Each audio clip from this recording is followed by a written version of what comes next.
पूजा करने का सही तरीका जो बदल देगा आपका भाग्य। सुखी और समृद्ध जीवन के लिए देवी देवताओं के पूजन की परंपरा काफी पुराने समय से चली आ रही है।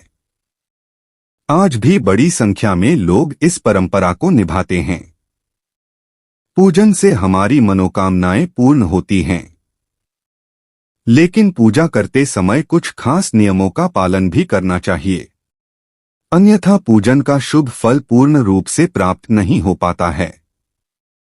सामान्य पूजन में भी इन बातों का ध्यान रखें, शुभ फल की प्राप्ति होगी।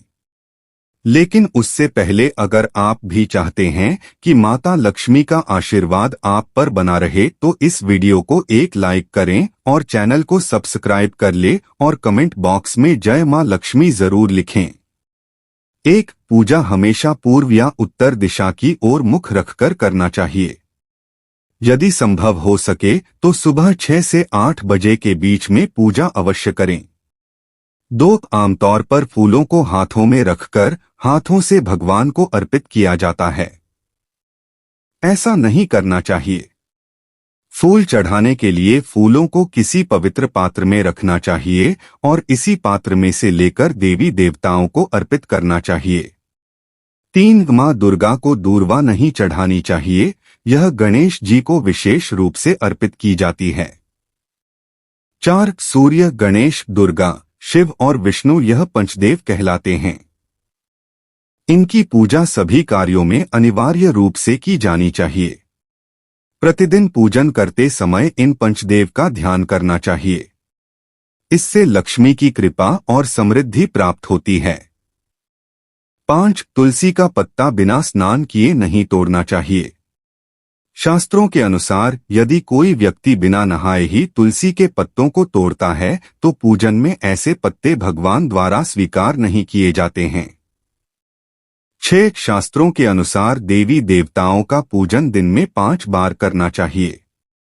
सुबह 5 से 6 बजे तक ब्रह्मा मुहूर्त में पूजन और आरती होनी चाहिए।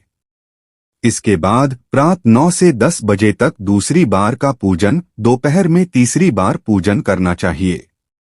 इस पूजन के बाद भगवान को शयन करवाना चाहिए। शाम के समय 4-5 बजे पुनः पूजन और आरती।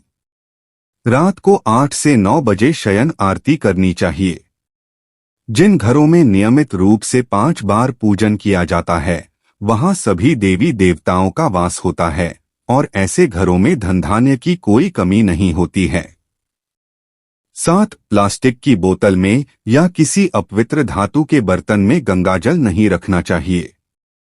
अपवित्र धातु जैसे एल्युमिनियम और लोहे से बने बर्तन में गंगाजल नहीं रखना चाहिए। गंगाजल तांबे के बर्तन में रखना ही शुभ रहता है। 8. स्त्रियों को और अपवित्र अवस्था में पुरुषों को शंख नहीं बजाना चाहिए। यह इस नियम का पालन नहीं किया जाता है तो जहां शंख बजाया जाता है वहां से देवी लक्ष्मी चली जाती है। 9. मंदिर और देवी देवता की मूर्ति के सामने कभी भी पीठ दिखाकर नहीं बैठना चाहिए। 10. केतकी का फूल शिवलिंग पर अर्पित नहीं करना चाहिए। 11. किसी भी पूजा में मनोकामना की सफलता के लिए दक्षिणा अवश्य चढ़ाना चाहिए। दक्षिणा अर्पित करते समय अपने दोषों को छोड़ने का संकल्प लेना चाहिए। दोषों को जल्दी से जल्दी छोड़ने पर मनोकामना अवश्य पूर्ण होंगी। 12. मंदिर के ऊपर भगवान के वस्त्र, पुस्तकें एवं आभूषण आदि भी न रखें। मंदिर में पर्दा अति आवश्यक है। अपने पूज्य माता पिता तथा पितरों का फोटो मंदिर में कदापि न रखें। उन्हें घर के नैऋत्य कोण में स्थापित करें। 13. मां लक्ष्मी को विशेष रूप से कमल का फूल अर्पित किया जाता है। इस फूल को 5 दिनों तक जल छिड़ककर पुनः चढ़ा सकते हैं। 14. शास्त्रों के अनुसार शिवजी को प्रिय बिल्व पत्र 6 माह तक बासी नहीं माने जाते हैं। अतः इन्हें जल छिड़ककर पुनः शिवलिंग पर अर्पित किया जा सकता है। 15. तुलसी के पत्तों को 11 दिनों तक बासी नहीं माना जाता है। इसकी पत्तियों पर हर रोज जल छिड़ककर पुनः भगवान को अर्पित किया जा सकता है। 16 शिव जी, गणेश जी और भैरव जी को तुलसी नहीं चढ़ाना चाहिए। 17 तांबे के बर्तन में चंदन, घिसा हुआ चंदन या चंदन का पानी नहीं रखना चाहिए।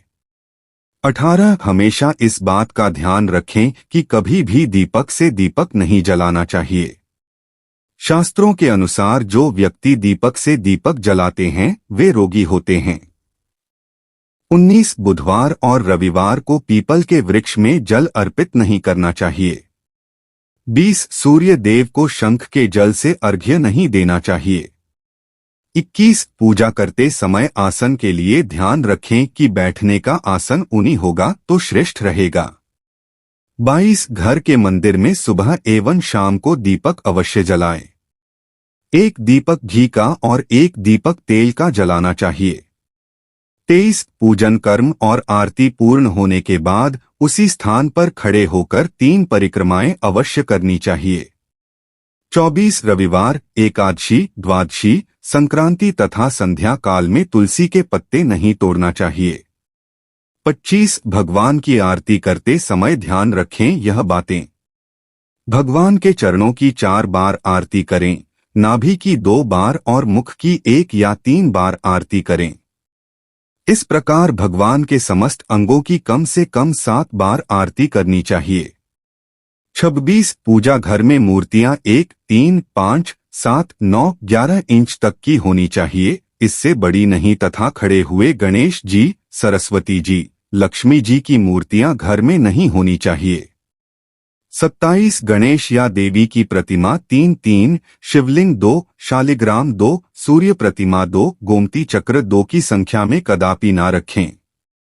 28 अपने मंदिर में सिर्फ प्रतिष्ठित मूर्ति ही रखें। उघार, कांच, लकड़ी एवं फाइबर की मूर्तियां न रखें। खंडित, जली कटी फोटो और टूटा कांच तुरंत हटा दें। शास्त्रों के अनुसार खंडित मूर्तियों की पूजा वर्जित की गई है। जो भी मूर्ति खंडित हो जाती है उसे पूजा के स्थल से हटा देना चाहिए और किसी पवित्र बहती नदी में प्रवाहित कर देना चाहिए। खंडित मूर्तियों की पूजा अशुभ मानी गई है। इस संबंध में यह बात ध्यान रखने योग्य है कि सिर्फ शिवलिंग कभी भी किसी भी अवस्था में खंडित नहीं माना जाता है। 29 दुर्वा, एक प्रकार की घास, रविवार को नहीं तोड़ी जानी चाहिए। 30 विष्णु की 4, गणेश की 3, सूर्य की 7, दुर्गा की 1 एवं शिव की आधी परिक्रमा कर सकते हैं। दोस्तों, आप ऑडियंस मेरे लिए भगवान है, इसलिए आपसे रिक्वेस्ट है, वीडियो अच्छा लगा हो तो प्लीज चैनल को सब्सक्राइब करके वीडियो को लाइक एंड शेयर करने का कष्ट करें और कमेंट में हर हर महादेव जरूर लिखें। धन्यवाद।